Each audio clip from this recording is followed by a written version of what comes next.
Hey, Apollodorus, why so serious? You walk with your head down. Me? Serious? Not at all. In fact, I feel proud. Spending my time in the company of philosophers, not merchants or gossipers. Still obsessed with Socrates, I see. But tell me, weren't you at that famous banquet where Socrates and others gave speeches about love? Well, I wasn't there myself, but I know the story very well. I've heard it many times from Acidemius, who was present. Oh man, tell me everything. I've been so curious about what was said there, especially by Socrates and his mates. It starts the day after Agathon's victory at the Lania festival. The house was full of notable men, poets, politicians, physicians, even comedians. They decided to celebrate love with plaster drinking, but notably with words. Wow, what a rare, enriching sight. Indeed. And what emerged from that night was far more than a banquet of drinking. It was a banquet of the mind. Now listen here, and I shall recite every speech, starting with how Socrates even arrived late, lost in thought outside Agathon's door. Scene 2, Agathon's crib. Quit daydreaming, Socrates. Do you even know where we're heading? To Agathon's, of course, but wisdom is my kryptonite. I keep thinking back to something Diotima once said. All right, but just don't let us be late. Agathon is eager to celebrate, and we will not wait. He will not wait long for the door. Socrates, Aristodemus, welcome. Come in. Where's Socrates? Lost in thought, I assume. Now he will arrive late. Common from Socrates. But please join us as we bask in wine. Yay, party.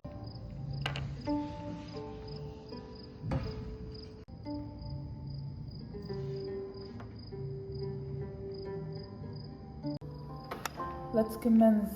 This is a fine wine indeed, sweet to its truest content. But tonight, let's taste another kind of sweetness. Let's speak of love. Yes, no more drinking contest. Let's offer speeches to Eros instead, each of us praising him in turn. As a physician, I support moderation. Too much wine and we become slaves to chaos. Spoken like a true healer, but I warn you, if my hiccups return, my speech may turn poetic against my will. Then let's begin before the wine seduces us. I propose we each give our views of love, its nature, its effect, its origin. Agreed. Let this symposium be a shrine to Eros. Finally, you're here. I think we can actually begin now. Scene 3, Phaedra speaks. Gentlemen, love, Eros, is the oldest of the gods. He has no parents, no origin, and yet his presence is here. Give us courage and honor. Nothing can beat the force of love.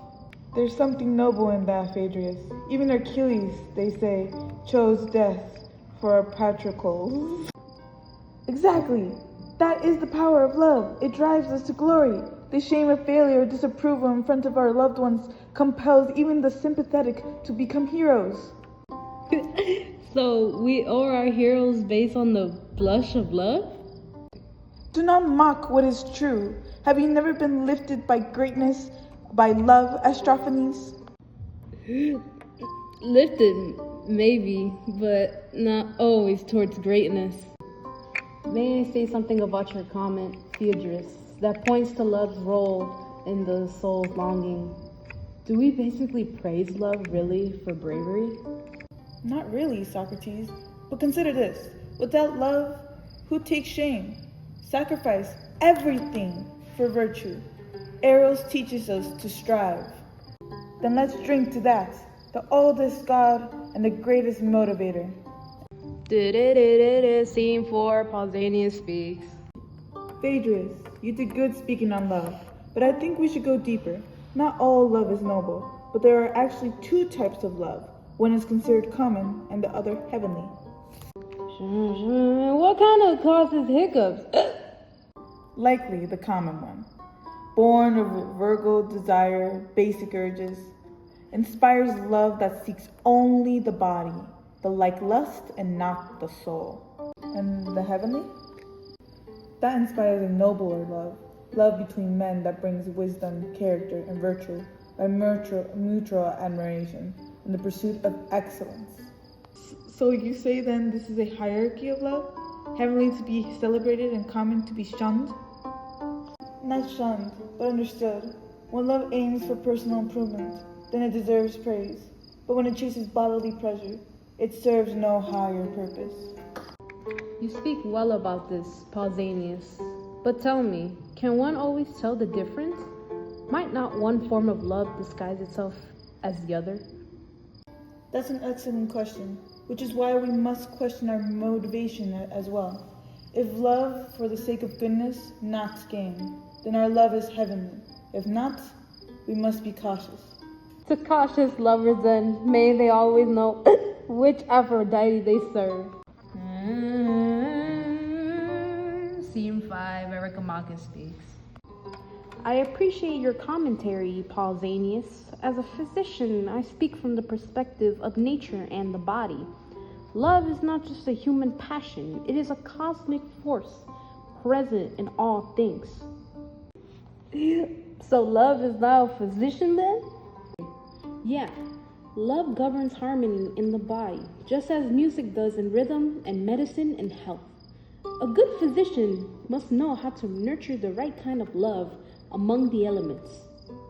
So then love is a physical component? Precisely. Healthy love brings balance, like between hot and cold, wet and dry, or soul and body. Discord is disease, harmony is virtue. And in music, the right harmony is what makes beautiful audible. Exactly. In both music and medicine, love is there. Even in the cosmos, in the stars and the seasons, love is motion binding into unity. Yet is harmony brought, or does it rise from within? Good question. The physician must sometimes intervene, but always in service of restoring the natural balance. Love, then, is both guide and goal between lovers. And here I thought love was about longing and kisses. Now I find I've been practicing steroids.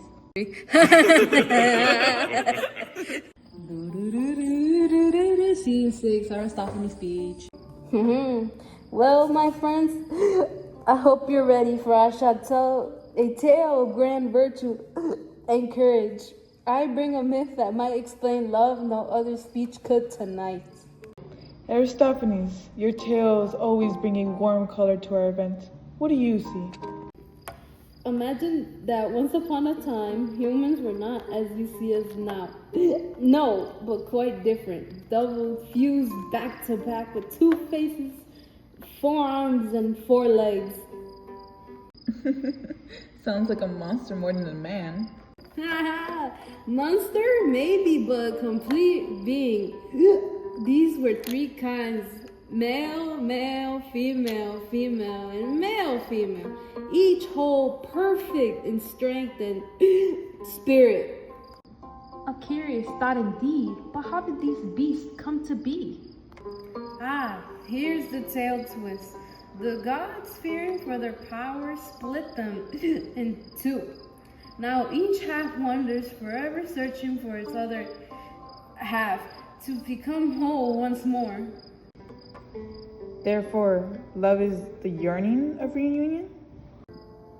Exactly. Love is the pursuit of our lost half. That is why lovers feel such longing. They are seeking to restore the original unity. How poetic, Aristophanes. But do you think love's power comes from the sense of incompleteness? Socrates, it is the desperation that drives us. The soul knows it is incomplete and strives to find completion. Your myth gives love a tragic but hopeful preface of loss but reunion. Beautiful. But does it mean we are never truly ourselves without the other? Perhaps we are only one part of a story without the waiting to be whole. Love is the enhancer. And what if one's other half has a terrible taste in poetry? Let us drink, then, to find our other halves, and to what love inspires. Stories shape how we understand ourselves. Aristophanes' tale reveals that love is much about desire as about identity. Gentlemen, I must say, I've been moved by your speeches. But now it is my turn to speak about love, the most beautiful and most powerful of all gods. Love is the youngest of gods, always youthful and eternally beautiful. He is the most charming and noble of all beings. Unlike the other gods, who may grow older and colder, love remains forever young and full of radiance. Love is the source of virtue. All noble actions, courage, and wisdom come from him. The lover, driven by the desire of beauty, achieves the highest virtue. It is through love that the soul ascends to the divine, seeking beauty, truth, and wisdom.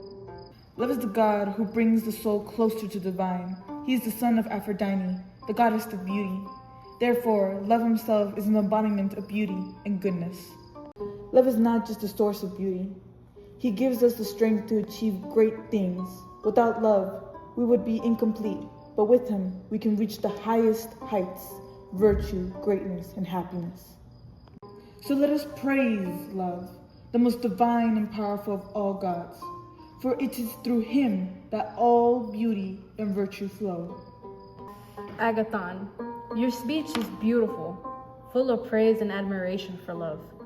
But I must ask, do you know what love truly is?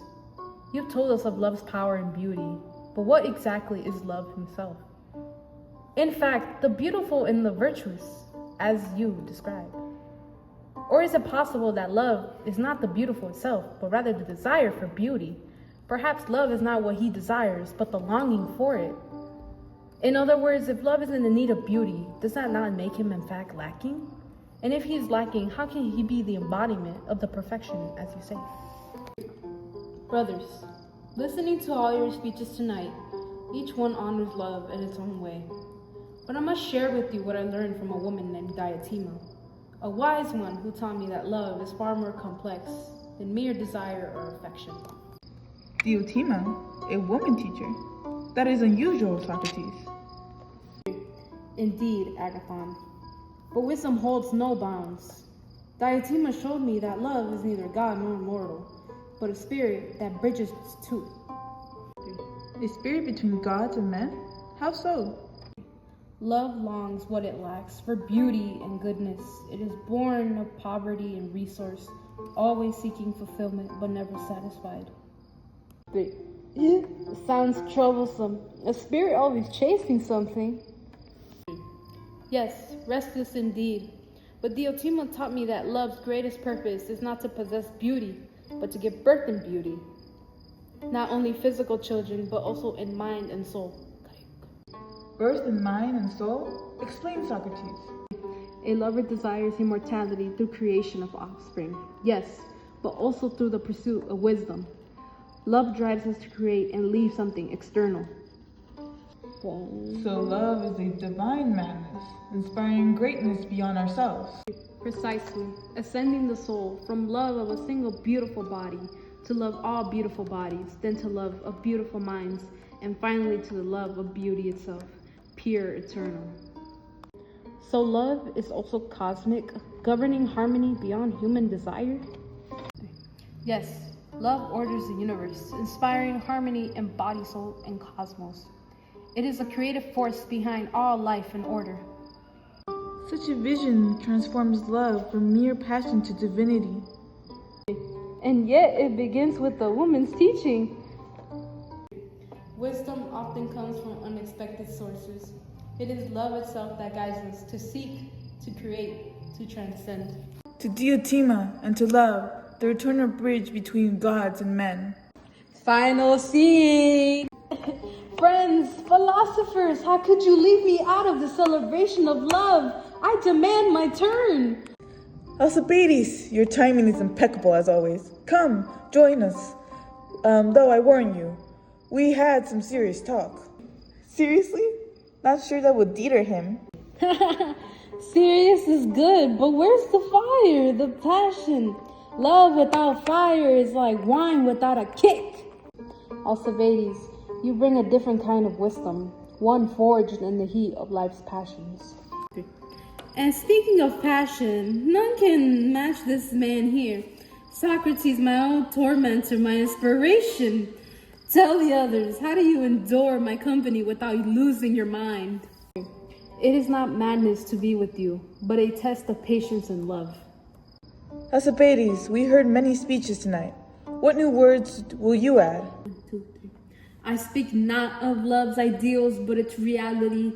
Love is chaotic, overwhelming, sometimes destructive. But it is also the greatest teacher. I have chased many loves and been chased in turn, not like the love I bear for Socrates. For Socrates? That is unexpected. I imagine Socrates as a prize difficult to win. True love, Alcibiades, is not conquest but transformation. You have taught me as much as I have taught you. Then let me toast to that, our strange and beautiful friendship, love that challenges and changes us. A love rooted in respect as well as desire.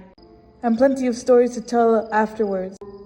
To love in all its forms, rational and wild, gentle and fierce.